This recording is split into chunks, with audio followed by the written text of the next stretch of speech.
Hujambo mpenda mtazamaji na kukaribisha siku ya leo tena katika kipindi chetu ili tuweze kuelimishana mengi ambayo yanafanyika, ikiwa unabii na utabiri ambao umefanyika. Na leo ikiwa siku ya Jumapili, nataka tuweze kuanza na Mwenyezi Mungu, kwa sababu Mwenyezi Mungu atueleza ya kuwa katika kila hali tuweze kuanza naye. Kwa hivyo nakukaribisha tu tuweze kuanza na Mwenyezi Mungu kwa sasa.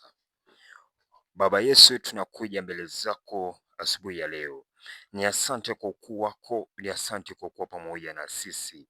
Kila mtu ambaye anaitazama kituo hiki kwa sasa au kwa muda yoyote, Mungu wangu, kuwa pamoja na yeye. Mungu, masuala ambayo tunataka kuzungumzia yanatuhusu na yanahusu pia taifa, o Mungu wangu, ukuwe pamoja na sisi Bwana wangu. Nikiwa Mungu nimeshikilia kibendera hiki Mungu wangu cha nchi, Mungu wangu, Mungu ukuwe pamoja na sisi, amani yandapane pamoja na sisi. Tarehe 9 Mungu wangu, ambako Mungu kumeweza kuandaliwa maandamano, Mungu kuwe na amani Mungu wangu, Mungu kuwe na amani kote kote.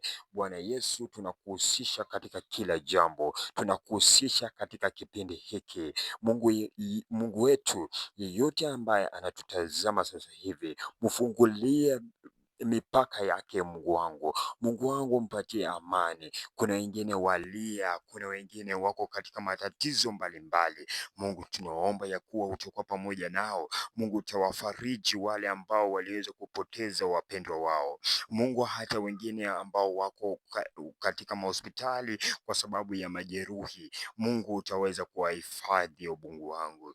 Mungu wangu, tunaombea taifa Mungu wangu, tunaombea pembe zote za taifa Bwana wangu. Wacha amani yako Mungu izidi kuwa pamoja na sisi. Na Mungu, tunachokienda kukizungumza siku ya leo katika kipindi hiki Mungu wangu, Mungu kuwe pamoja na sisi Bwana wangu. Mungu wangu, tupatie maarifa. Na Mungu, tumeanza na wewe kwa sababu Mungu ulisema kwa kila jambo ambalo tunaanza tuanze na wewe. Mungu, pia ndugu zetu Waislamu na wahusisha Mungu wangu. Mungu, na wakabidhi Mungu kwa nguvu zako, sababu Mungu ni mmoja, na tunakuomba ya kuwa ni Mungu wa wote, Mungu wa Wakristo na Mungu wa Waislamu na Mungu wa madhehebu tofauti tofauti. Ni asante Yesu, ni asante Mungu, ni katika jina la Yesu naomba na kuamini, sema amina. Kwa hivyo tuweze kwanza kwa kipindi. Kwa hivyo mpendwa mtazamaji, haijapita majuma mingi kabla tuweze kumsikia nabii Tito Limo, nabii ambaye anatoka Kenya kule, akiweza kuzungumza tu maneno kadhaa ambao aliweza kutoa unabii wake, na amekuwa anatoa msururu wa unabii kuhusiana na nchi ya Tanzania. Na nabii Tito Limo ameweza kusema ya kuwa Mama Samia Suluhu hakuweza kuchaguliwa na mtu, na kwa maneno yake mwenyewe akaweza kusema ya kuwa anamuona mtu mwingine hakiketi katika ile kiti ya Mama Samia Suluhu, na pia akawapatia onyo. Niko tunasema maneno yake nabii Tito Limo kuhusiana na unabii ambao aliweza kuitoa, ya kuwa aliweza kusema katika maneno yake ya kuwa stop killing people, akiweza kuambia Waafrika, nchi za Afrika ya kuwa wacha kuua watu. Nakumbuka tumeweza kushuhudia mauaji katika taifa, na pia akaweza kusema ya kuwa Mungu hajawacha Tanzania, ya kuwa Mungu hajasahau wala hajawaacha Watanzania.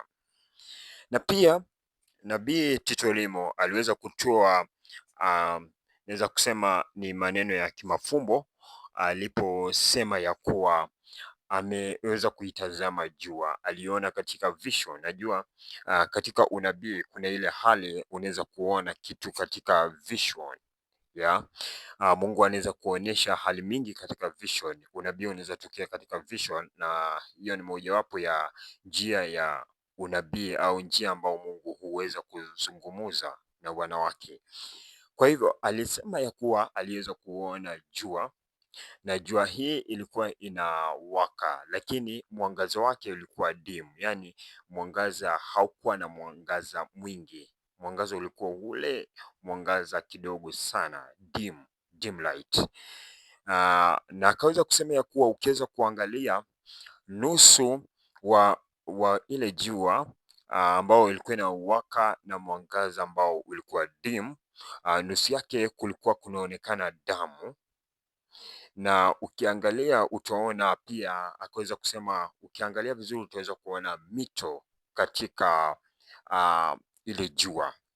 Kwa hivyo mimi nataka niweze tu kutafsiri alichokisema hii kuhusiana na hii ufumbo, au niweze kufumbua alipokuwa anatumia hii mafumbo. Kwa hivyo inamaanisha kuwa tuliweza kuona nikiweza kuweza kuelewa maneno ya nabii akiweza kuongelea kuwa kutakuwa na dim light. Ameweza kuona dim light ya jua haimuliki sana. Unajua jua inapokuwa na mwangaza mwingi au inamulika kabisa, kumaanisha kuna mwanga ambao unaonekana na kuna mwanga au wa kudumu, na tunapoona ya kuwa kuna dim light kumaanisha ya kuwa ile uongozi ambao uko hauna ule mwangaza full, hauwezi kumulika kabisa. Kuna ile mwangaza nusu ambayo inaonyesha kuwa yule ambaye ameshikilia kiti huenda hatashikilia kwa muda mrefu, kwa sababu mwangaza tayari ni dim. Na sehemu nyingine nusu akasema imeonekana damu.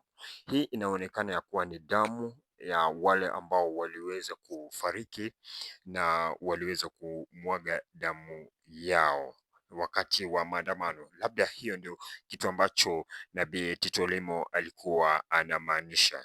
Nitakuwa na kusomea vifungu tofauti, lakini kabla ya pale nataka uweze kumsikia Nabii Tito Limo akiweza kuzungumza kuhusiana na hali yote ya jua na unabii wake, kisha tutarudi hapa tena tuendelee kuzungumza mengi. Tuweze kumsikia Nabii Tito Limo. Mlimwapisha huyo mama kwa ila na ujanja, akakaa kwa hiyo kiti, lakini namuona mtu mwingine kwa hiyo kiti ambaye sio yeye. Stop killing people. Africa, stop killing people. Ana hata Mungu mwenyewe hajawahi kukuchagua kuwa rais. Ulikuwa unashikilia nafasi mliojitengenezea wenyewe. Watanzania wasifikiri Mungu amewasahau na amewaacha. Yale tumeyasema yatatokea mbele ya macho yenu. Watakuwa wanatamani kutuona kwa macho, nimuone tu huyo mtumishi kwa macho, lakini tutaenda maana nitafanya mikutano kubwa sana Tanzania, katika taifa ya Tanzania na Uganda.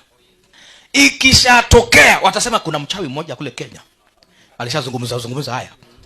Kuna mchawi, kuna mtu mmoja kule mbaya sana alishazungumza haya.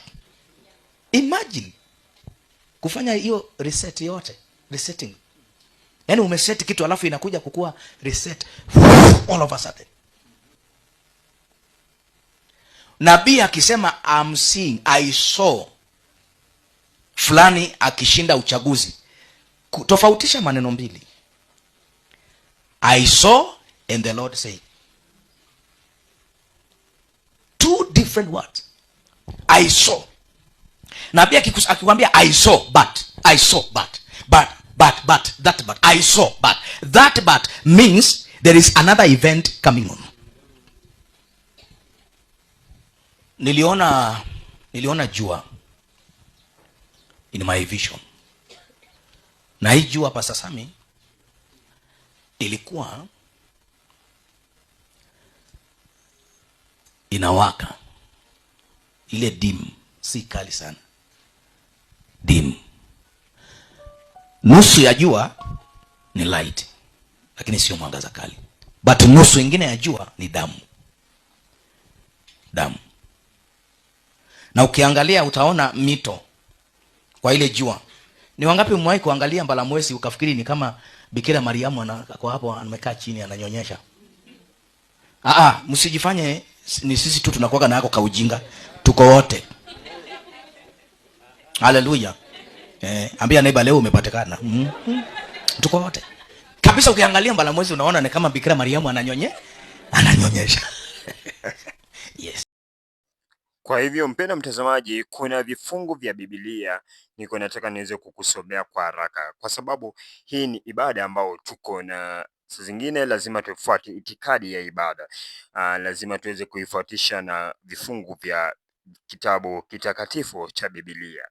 Kwa hivyo nitakuwa nasoma kitabu cha Mithali sura ya 29 mstari wa 2, na unasema hivi: waongozi waadilifu wakiwa watawala, watu hufurahi, bali waongozi waovu wakitawala, watu huugua. Kwa hivyo mpenda mtazamaji, wewe unaweza kuitafsiri kila kitabu kwa njia yako mwenyewe, lakini kinajaribu kutueleza ya kuwa uongozi wabaya wakiwa katika uongozi, watu huugua, na uongozi ambao ni waadilifu, ambao wanafuata mipango au wanawasikiliza watu, ni watu huweza kufurahi. Na mpenda mtazamaji, ukiona katika taifa sasa hivi, taifa yalia damu, kama ni damu imemwagika, taifa inatoa machozi, na hiyo ndio ukweli wa hali yote. Si hati tunaipinga serikali au tunaitakia serikali maovu, lakini tunaiangalia haki za binadamu, wale ambao waliweza kupoteza maisha yao, wale ambao bado wanalia. Niliweza kushirikishwa leo asubuhi katika mdahalo mmoja pale kwenye TikTok, na nikaona namna watu wanalia. Kuna watu ndio wanapendelea kile ambacho serikali inafanya. Wanasema watu wafai kwenda katika maandamano, watu wafai kufanya shughuli ile yote, na kuna wengine wanasema watu wanafaa tu kwenda katika maandamano ili kuweze kuwa na mabadiliko, na wengine wanasema kuundwe na tume la wananchi ambao itawasilishwa hoja zao kwa Rais Samia Suluhu. Yote 9 10, sisi tunabaki kuweza kuombea taifa na tuweze kuiweka taifa kwa Mungu, sababu yote tunaweza yafanya, tunaweza yapigana huku na huku, sote tutabaki kuwa wananchi na sote tunataka nchi iwe bora. Kwa hivyo jukumu letu sisi wengine ni kuweza kushirikisha taifa katika Mwenyezi Mungu na tuweze kuliombea taifa zaidi. Unabii unatolewa, wewe unaweza kuchukua unabii jinsi ilivyotolewa moja kwa moja, au unaweza pia kuikataa, lakini kitu ambacho mimi najua na kitu ambacho mimi ukiona na kuja na kuletea unabii ambao umeweza kuzungumza, nimehakiki ya kuwa unabii ule umetoka kwa Mwenyezi Mungu na labda huenda yakaweza kufanyika. Mpendwa mtazamaji, ni yale ambao nimekuwa nao kwa siku ya leo. Tutakuwa tunarejea tena tuweze kuzungumza mengi, sababu hii ni runinga moja ambao sisi huweza kuzungumza mengi na kutakia baraka ya amani. Nataka ile siku day 9, wanaita day 9 Disemba, kuweze kuwa na amani katika taifa, hata watu wanapopambania haki yao, kuweze kuwa na amani katika taifa, na Mungu aweze kuturehemu, Mungu aweze kutulinda, tusishuhudie umwagikaji wa damu tena, tusishuhudie vifo tena. Mungu akuwe pamoja na sisi, baraka zake Mungu ziandamane nasi. Mungu awabariki nyote ambao mmeweza kusikiliza. Mungu aendelee kuwabariki, awafungulie milango katika biashara zenyu, katika kazi, katika familia yenyu. Mungu aendelee kuwafungulia. Wale ambao wametufuatilia, wale ambao wameendelea kusubscribe, nataka niwashukuru sana. Mungu aendelee kuwabariki zaidi tunapoendelea kukua katika kama familia katika kituo hiki. Mungu aendelee kuwabariki. Kwa heri.